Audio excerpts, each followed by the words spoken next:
Mes frères, citoyens, citoyens, citoyens, j'arrive de Versailles. Le roi a renvoyé Necker. Citoyens, c'est le signe d'une Saint-Barthélemy pour les patriotes. Ce soir même, les bataillons suisses et allemands sortiront du champ de Mars pour nous égorger. Nous n'avons qu'une seule ressource. Les armes. Aux armes. Aux armes. Tout Paris doit prendre les armes.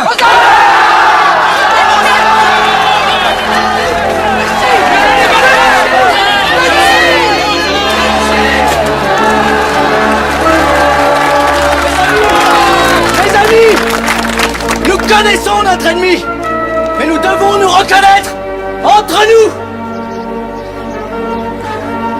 que tous ceux qui veulent se battre avec fierté, comme un défi, mettre cette cocarde verte, couleur de l'espérance, ce sera notre symbole, ce sera notre uniforme, notre victoire.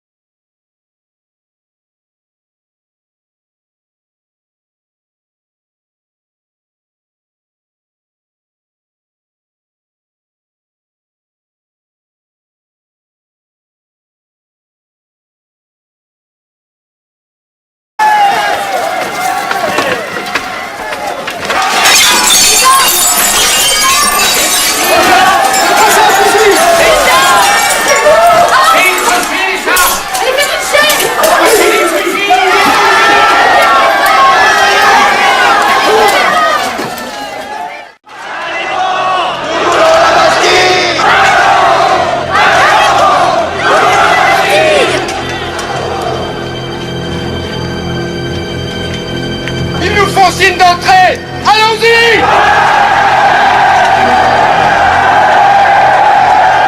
Ils ont rien compris.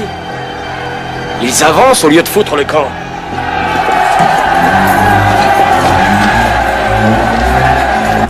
Si vous ne faites pas tirer, nous sommes perdus.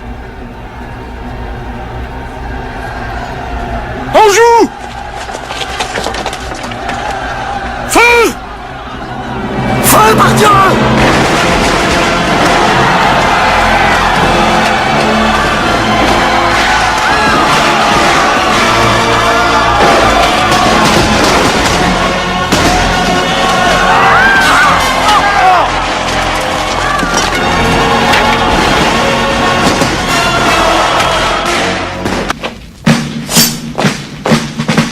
Vive la nation!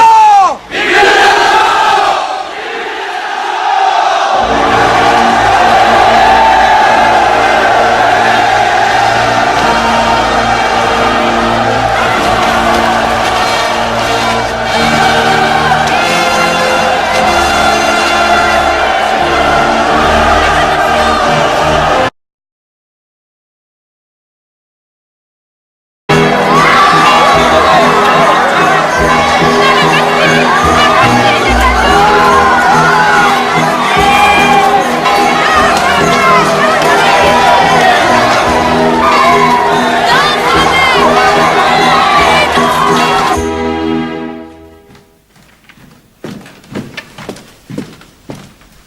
Sire. Sire. Qu'y a-t-il? Sire. Les Parisiens ont pris la Bastille.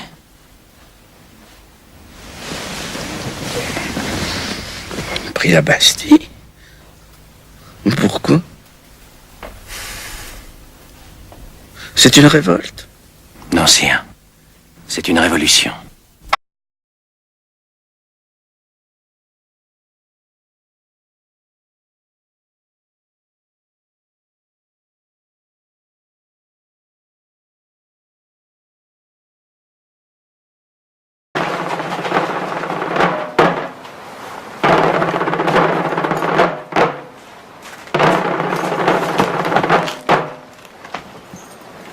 Sabre au clair.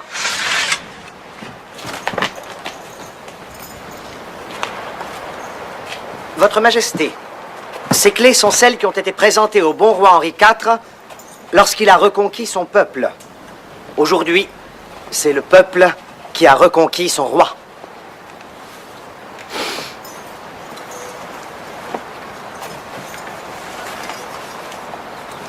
Ainsi, vous voici maire de Paris, monsieur Bailly? Oui, Votre Majesté. Et jusqu'à maintenant, il n'y avait pas de maire à Paris. Les électeurs ont jugé qu'il en fallait un. Ah, s'ils l'ont jugé.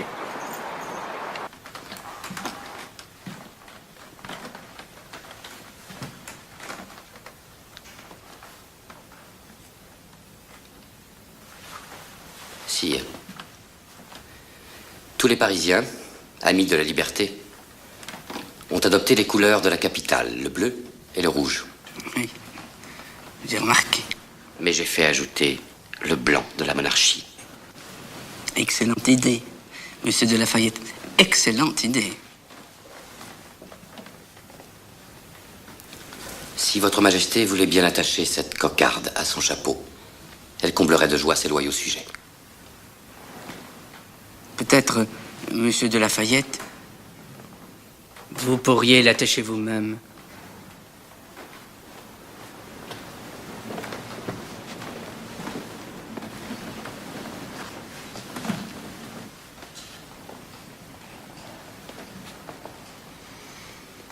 Messieurs, à mon tour, j'ai quelques nouvelles à porter à votre connaissance. J'ai ordonné le retrait des troupes actuellement cantonnées autour de la capitale. Et j'ai écrit ce matin à M. Necker pour lui demander de reprendre sa place au ministère.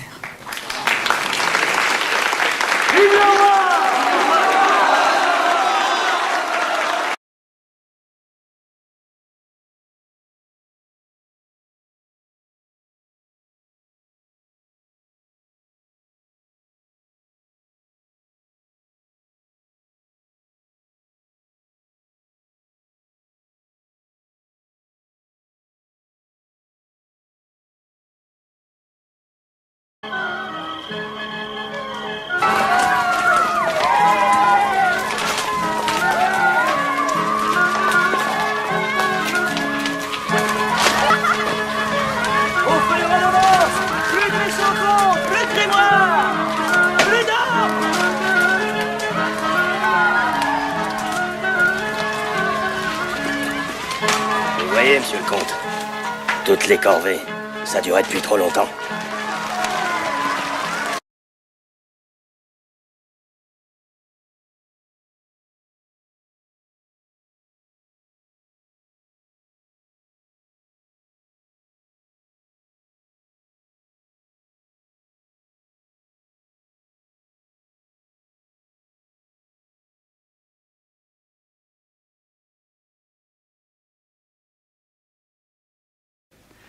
Moi, vicomte de Noailles, je propose que tous les privilèges et les droits de la noblesse soient abolis.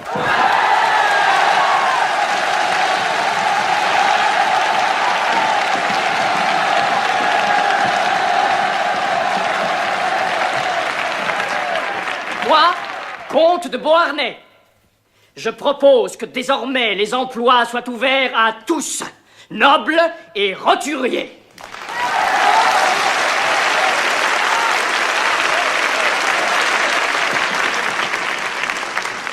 Moi, duc de La Rochefoucauld-Liancourt, demande que l'Assemblée nationale abolisse enfin l'esclavage des nègres, ces créatures dont il ne faut jamais oublier qu'elles sont humaines.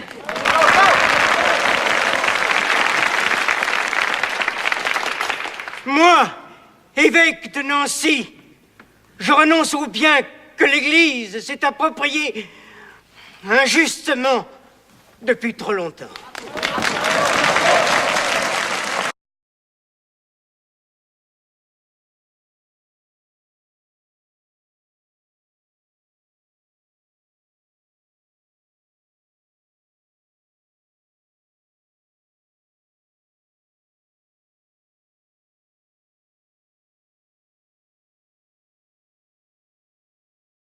Les représentants du peuple français, constitués en Assemblée nationale, considérant que l'ignorance, l'oubli ou le mépris des droits de l'homme sont les seules causes des malheurs publics et de la corruption des gouvernements, ont résolu d'exposer dans une déclaration solennelle les droits naturels, inaliénables et sacrés de l'homme. Je vous demande de vous lever, messieurs. Article 1er. Les hommes naissent et demeurent libres et égaux en droit. Les distinctions sociales ne peuvent être fondées que sur l'utilité commune. Ces droits sont la liberté, la propriété, la sûreté et la résistance à l'oppression. Le principe de toute souveraineté réside essentiellement dans la nation. La loi n'a le droit de défendre que les activités nuisibles à la société. Tout ce qui n'est pas défendu par la loi ne peut être empêché. La loi est l'expression de la volonté générale. Tous les citoyens étant égaux à ses yeux, sont également admissibles à toute dignité, place et emploi public. Nul homme ne peut être accusé, arrêté, ni détenu que dans les cas déterminés par la loi. Tout homme est présumé innocent jusqu'à ce qu'il ait été déclaré coupable. Nul ne doit être inquiété pour ses opinions, même religieuses. La libre communication des pensées et des opinions est un des droits les plus précieux de l'homme. Tout citoyen peut donc parler, écrire, imprimer librement, sauf à répondre de l'abus de cette liberté dans les cas déterminés par la loi. La garantie des droits de l'homme et du citoyen nécessite une force publique. Cette force est donc constituée pour l'avantage de tous. La propriété étant un droit inviolable et sacré, nul ne peut en être privé, si ce n'est lorsque la nécessité publique, légalement constatée, l'exige évidemment.